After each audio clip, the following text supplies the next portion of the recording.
Good day to you. I am pleased to welcome you today. Recently, many of you have probably come across the concept of microdosing, the practice of using small doses of psychoactive substances, including psilocybin mushrooms and Amanita muscaria. This method has gained popularity due to promises of improving health, curing many diseases, enhancing cognitive abilities and creativity, without inducing intense psychedelic effects.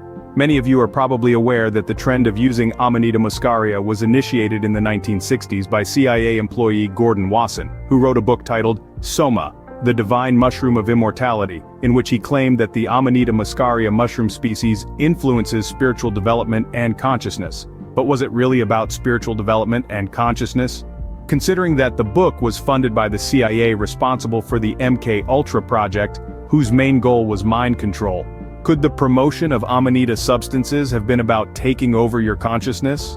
Remember, the MK Ultra project has not officially ended, but that's not the focus today.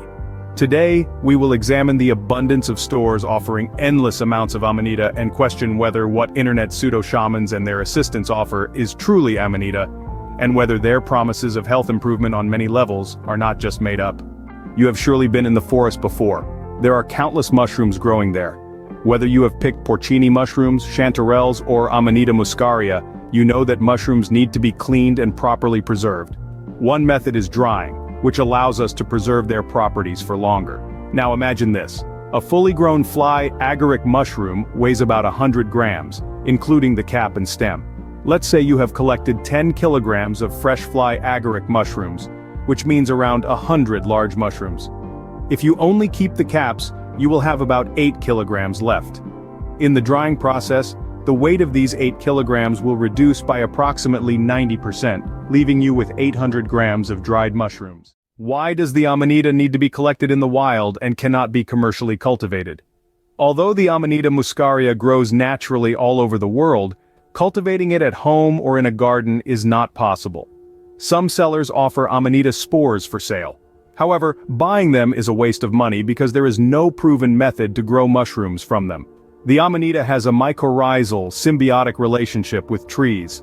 Unlike many other edible or psychoactive mushrooms that can be commercially cultivated or even grown at home using kits, the Amanita muscaria requires specific trees to establish its mycorrhizal network. This makes it nearly impossible to create the complex ecological conditions required to grow your own Amanita, which has a relatively slow growth rate compared to some other cultivated mushrooms. The complex life cycle of the Amanita includes the formation of a mycorrhizal network, which are the white underground roots of the mushroom fruiting bodies, which are the mushroom's above-ground fruiting structures that release spores. Attempting to create these conditions at home or commercially is currently almost impossible and requires a deep understanding of the biology of this species. The nutritional needs of the Amanita muscaria are not fully understood, further complicating its commercial cultivation. The intricate dance between the mushroom and its mycorrhizal tree involves the exchange of nutrients, and attempting to replicate this at home would be exceptionally challenging. In the face of growing interest in microdosing and the use of mushrooms such as Amanita muscaria, it is worth examining the availability of these products on the market. By entering the appropriate query into the Google search engine, one can come across endless amounts of stores offering pseudo-Amanita muscarias. Sellers often claim that the mushrooms are dried at a temperature of 40 degrees Celsius. However, at this temperature, the ratio of ibotenic acid to muscimol remains very unfavorable. Meanwhile, in order to convert the acid into the desired muscimol, the mushroom should be dried at a temperature of 70 to 80 degrees Celsius, which is a proven method for converting the maximum amount of acid into muscimol. Some stores may suggest that they have massive quantities of Amanita capsules in various sizes, as well as ointments, extracts, gummies, and more. Each of these products is available in hundreds of pieces, and often you can add any quantity to your cart without limitations. Adding up the quantities provided by the store as available in stock, during our information gathering, it turned out that each verified store has goods equivalent to a minimum of several dozen tons of fresh Amanita. For illustration, let's consider one example. Let's say we buy a package containing 201-gram capsules, so the total content is 200 grams. To obtain 200 grams of dried mushrooms, we need about 2.5 kilos of fresh, whole Amanita mushrooms. If a merchant states that there are 1,000 pieces of this product in stock, they would have to gather about 2.5 tons of fresh Amanita just for the capsules of the size mentioned in the above example. Most merchants offer different sizes of capsules, mixtures with other substances and other products supposedly containing Amanita. So how is it that every store, of which there are alarmingly many, has access to quantities equivalent to several or even several dozen tons of fresh Amanita each season? Remember, a large Amanita specimen weighs about 100 grams. So, 1 ton of fresh Amanita is 10,000 pieces of a large mushroom.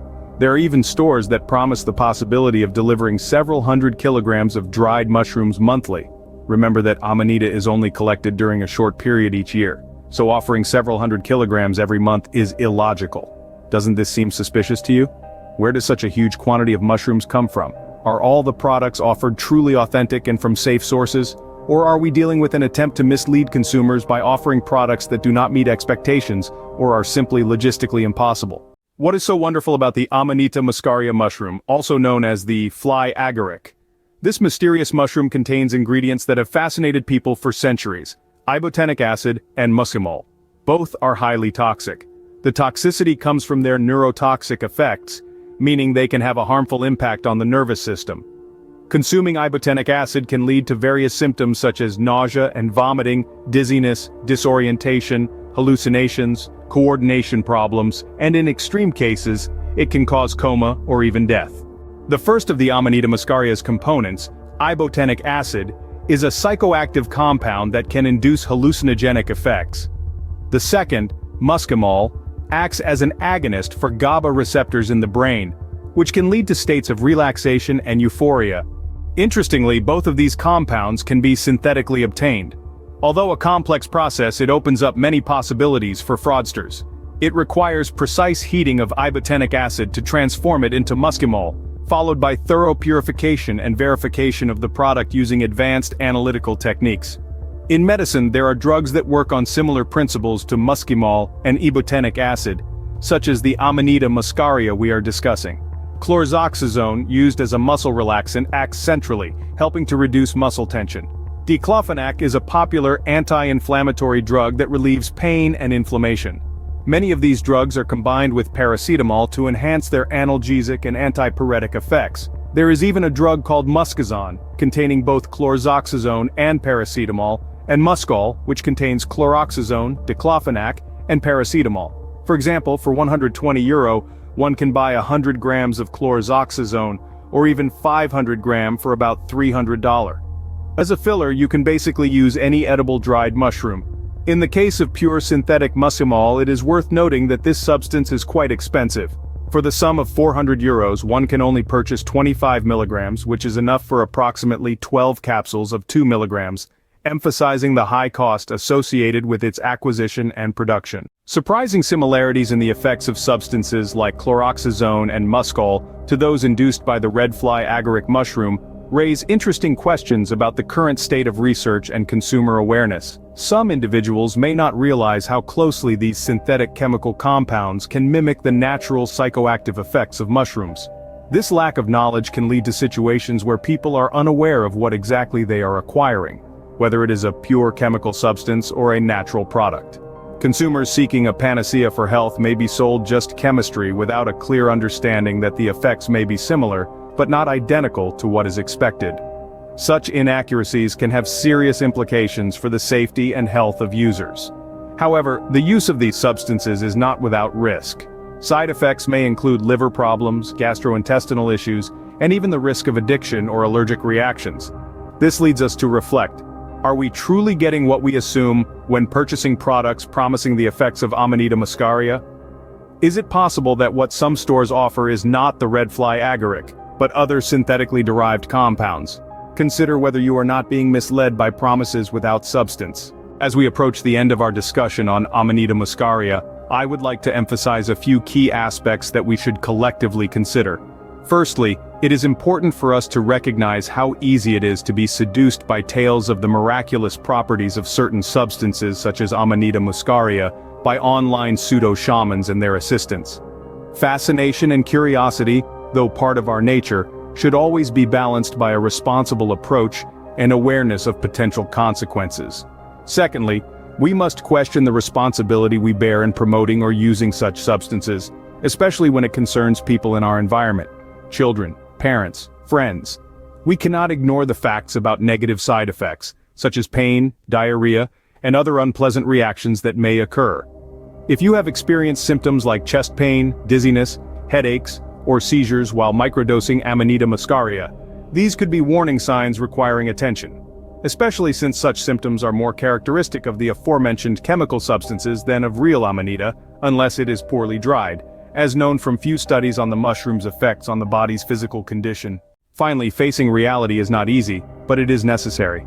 Some of the listeners may have developed defense mechanisms, such as denial or repression, while others, more intelligent, have a healthy curiosity and a desire for a deeper understanding of what they have truly experienced.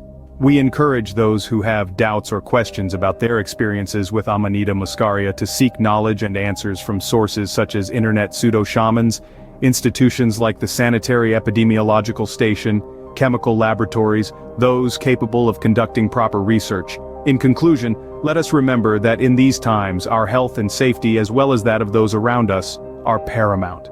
Let us not fall for easy answers and miraculous promises that may cost us more than we are willing to pay. Thank you for your attention, and I hope that this presentation has brought new perspectives and encouraged reflection.